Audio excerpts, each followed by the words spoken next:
இன்றைய ஆலிம்கள் சந்திக்கும் மிகப்பெரிய சவாலில் கொள்கை முரண்பாடுகள் என்ற தலைப்பில் பாலக்கரை வட்டார ஜமாஅத்துல் உலமா சபையினுடைய தலைவரும் மகாலட்சுமி நகர் மக்கா பள்ளியினுடைய தலைமை இமாமுமான போற்றுதலுக்கும் மரியாதைக்கும் உரிய எஸ் முகமது சிராஜுத்தீன் ஃபாசில் மன்பாயி ஹசரத் கிப்லா அவர்கள் இப்போது நமக்கு மத்தியில் உரையாற்றுவார்கள்.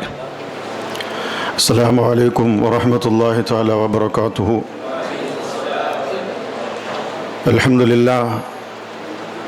அல்ஹம்துலில்லாஹி அல்லதி ஹதானா லிஹாதா வ மா குன்னா லினஹ்ததிய லௌலா அன் ஹதானல்லாஹ்.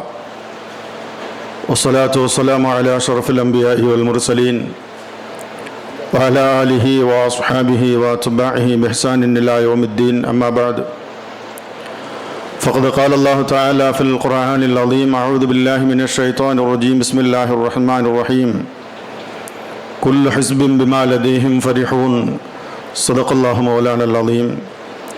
وقال رسول الله صلى الله عليه وسلم: تركت فيكم أمرين لن تضلوا ما تمسكتم بهما كتاب الله وسنة رسوله عليه الصلاة والسلام.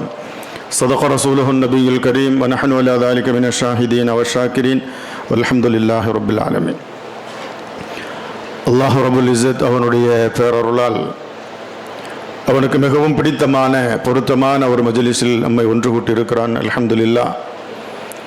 கண்ணியத்திற்கும் மரியாதைக்கும் உரிய சமுதாயத்தின் உயிர் நாடிகளாக இருக்கிற ஆலிம் பெருமக்களே, சிறப்புரையாற்றுவதற்காக இங்கே வருகை தந்திருக்கிற ஹசரத் விருந்தகை அவர்களே, இந்த கல்லூரியினுடைய பேராசிரியர் பெருமக்களே, அன்புக்குரிய மாணவ கண்மணிகளே, அல்லாஹு தாலா இந்த மஜ்லிஸை கபூல் செய்து நாம் எந்த நோக்கத்தோடு இந்த மஜ்லிஸை இங்கே ஒன்று கூட்டினோமோ அதனுடைய பரிபூர்ணத்துவத்தை அடையும் தௌஃபீகை ரப்புல் ஆலமீன் நம் அனைவர்களுக்கும் தந்தல் புரிவானாக.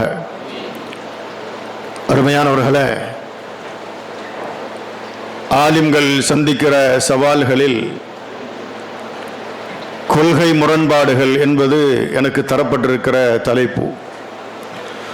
ஒரு சில செய்திகளை சுருக்கமாக சொல்லி நீங்கள் என்ன மனோநிலையில் இருக்கிறீர்கள் என்பதை தெளிவாக புரிந்து கொண்டதால் விரைவாக நான் முடித்துக் கொள்வேன் என்கிற உத்தரவாதத்தை முதலிலே தந்துவிட்டு, கண்ணியமானவர்களே, கொள்கை முரண்பாடு என்கிற போது இரண்டு வகையிலே இருக்கிறது.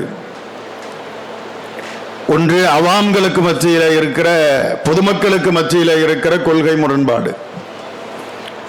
இன்னொன்று இருக்கிறது, அதுதான் மிக மோசமானது, நமக்கு மத்தியில் இருக்கிற கொள்கை முரண்பாடுகள்.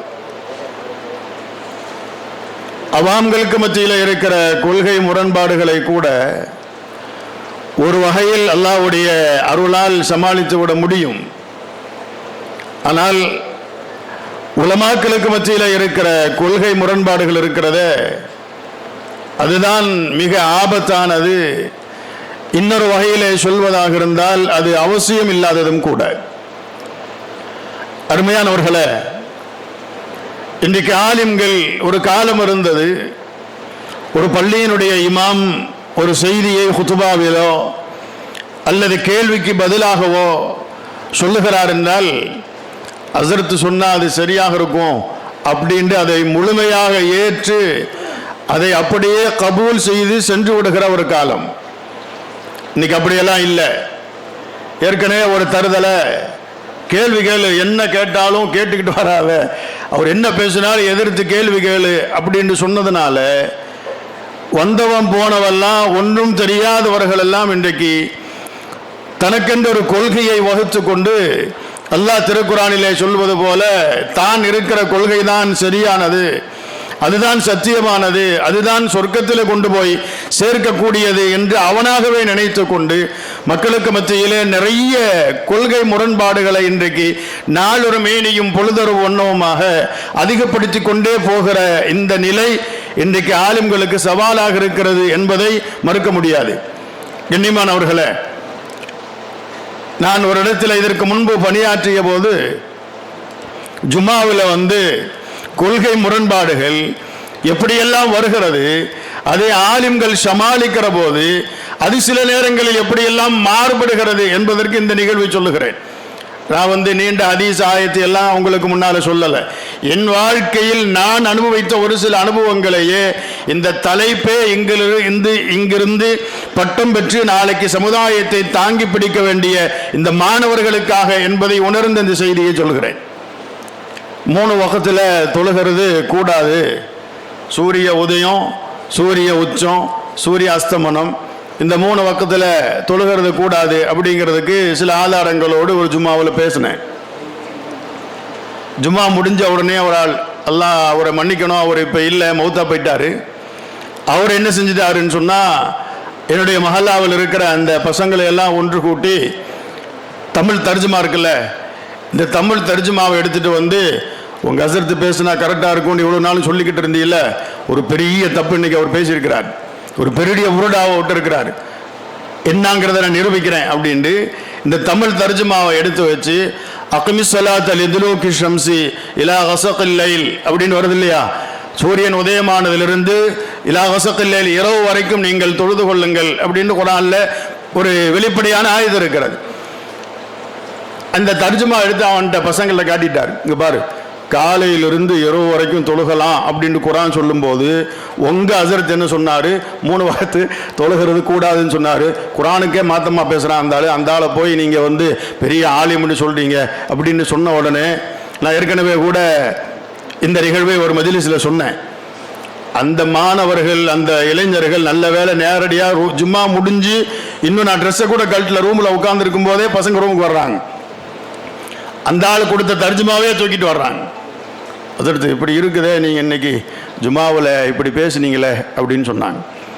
அப்போ நான் அந்த மாணவர்களுக்கு அதுக்குண்டான விளக்கத்தை சொன்னேன். அக்மிஸ்ஸலாத்த லிதுலூகி ஷம்ஸி இலா கஸகில் லைல் அப்படின்னு சொன்னால், காலையிலிருந்து இரவு வரைக்கும் வருகிற எல்லா தொழுகையிலும் தொழுது கொள்ளுங்க, 5 வேளை தொழுகையை தொழுது கொள்ளுங்கிறது தான் அதுக்கு அர்த்தமே தவிர, இந்த ஆயத்துக்கு உள்ளாலே 3 வக்கத்து ஹராமான வக்கத்துங்கிறது இல்லைங்கிறது நீங்கள் எப்படி எடுப்பீங்க அப்படின்னு சொல்லி நான் அவர்களுக்கு விளக்கம் சொன்னேன்.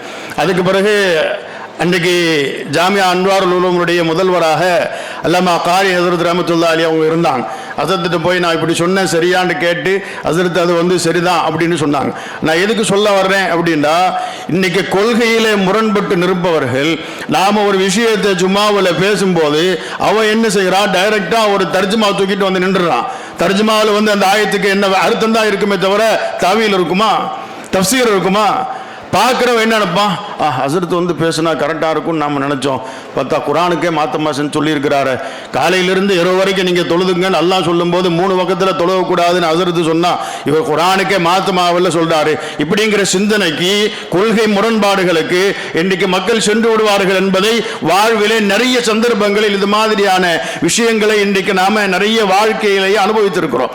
ஆகையினால நான் என்னுடைய மாணவ கண்மிகளாக இருக்கிற சமுதாயத்தினுடைய வருங்கால வாழ்வுக்கு பொறுப்பேற்றிருக்கிற நீங்கள் இங்கிருந்து கல்வி பயின்று செல்லுகிற போது இது மாதிரியான விஷயங்களிலே கொஞ்சம் கவனத்தோடு நீங்கள் வெளியேற வேண்டும்.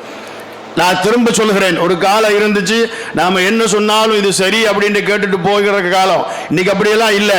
நீங்க எந்த ஹதீஸை சொன்னாலும் அவன் ஒரு கொள்கையில் இருக்கிறவன், அவன் ஒரு விஷயத்தை தூக்கிட்டு வருவான். எந்த ஆயத்தை சொன்னாலும் எந்த ஹதீஸை சொன்னாலும் அதற்கெல்லாம் முரண்பட்ட கொள்கைகளை இன்றைக்கு வகுத்திருப்பவர்கள் நிறைய பேர்கள் இருக்கிறார்கள். ஸல்லல்லாஹு அலைஹி வஸல்லம் அவர்கள் 72 கூட்டமாக பனீ இஸ்ராயீல் பிரிந்தது, என் உம்மத்து 73ஆக பிரியும் என்றார்கள். இன்னைக்கு 73 எல்லாம் இல்லை, அதையெல்லாம் தாண்டி போய்கிட்டு இருக்கிறான். எனக்கு முன்னாலே பேசிய முஸ்தாக் ஹஸரத் அவர்கள் உங்களுக்கு ஒரு செய்தியை சொன்னாங்க. 4 மதுஹபின் அடிப்படையிலே நீங்கள் ஃபத்வா கொடுக்கிற காலமெல்லாம் பிரச்சனை இல்லை அப்படின்னு சொன்னாங்கல்ல, அது நிதர்சனமான உண்மை. இந்த 4 மதுஹபெல்லாம் தாண்டி இன்றைக்கு அவனுக்கு கொள்கை வச்சிருக்கான். ஒரு 10 பேரை நீங்கள் பள்ளியாசில நிப்பாட்டி தக்பீர் கட்ட சொல்லுங்க, 10 பேரும் 10 விதமாக தக்பீர் கட்டுவான். அவன் 10 பேரும் 10 விதமான கொள்கை. இப்படி நிறைய முரண்பாடுகள் நிறைந்து கிடக்கிற ஒரு காலகட்டத்தில் இன்றைக்கு நாம் மக்களுக்கு மத்தியிலே தாவா செய்ய வேண்டிய நிர்பந்தமான சூழலிலே இருக்கிறோம்.